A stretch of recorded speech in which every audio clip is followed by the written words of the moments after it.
салом дӯстон, бозиҳои полуфиналии Лигаи Қаҳрамонҳо, ду дастаи бузург, ду ҷаҳони гуногуни футбол, Барселона ва Интер боз дар мусобиқоти аврупоӣ бо ҳам рӯбарӯ мешаванд.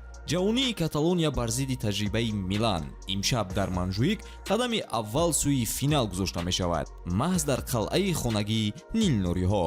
Агар фишори тақвим ва бозиҳои мушкилро нигарем, ҳар ду даста дар як вазъ қарор доранд, вале ҷавонӣ ва характери дастаи Барселона фарқкунанда аст. Новобаста аз набудани Левандовски дар ҳамла ва Балде дар ҳимоя, ки шояд сабаби суст шудани ҳамлаҳо гардад, каталониҳо ҳамоно фаворити бозӣ дониста мешаванд. Пешгӯии ман чунин аст, ки ҳар ду даста ба голзанӣ даст меёбанд, вале Барселона пирӯз мегардад.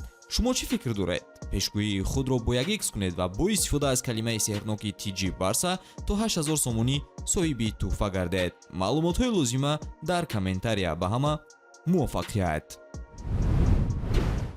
Барселона ба ин бозӣ дар ҳолати хуби варзишӣ ворид мешавад ва аллакай ду ҷоизаро ба даст овардааст. ғалаба бар дастаи Реал Мадрид дар ҷоми Испания мавқеи Фликро дар мавсими дебютияш боз ҳам мустаҳкамтар кард.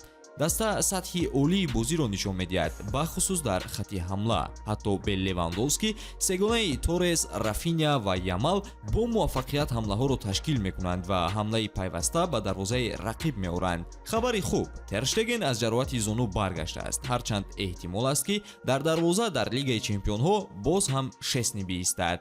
дар ҳайат баъзе бозингарон ҳанӯз бар нагаштанд, аз ҷумла Касадо, Балде ва Бернал, аммо Барса ҳатто бе онҳо қобилияти нишон додани футболи ҳуҷумии босифатро дорад ва бо пуштибонии мухлисон аз трибунаҳо, ки Барселона то ҳол дар соли 2025 дар Манҷуик шикаст нахӯрдааст, дастаро дубора рӯҳбаланд мекунад.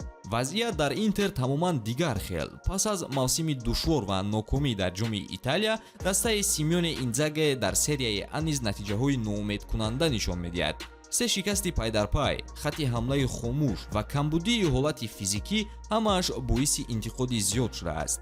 рақобат бо Барса бе бозингарони муҳиме мисли Тюрам, Павар, Корея ва Карбони баргузор мешавад, ки ин кори миланиҳоро боз ҳам мушкилтар мекунад. бале, Михтариян эълон кард, ки Интер мехоҳад Барселонаро шикаст диҳад, аммо дар пасманзари натиҷаҳои охирини даста ин гап хело беэътимод ба назар мерасад.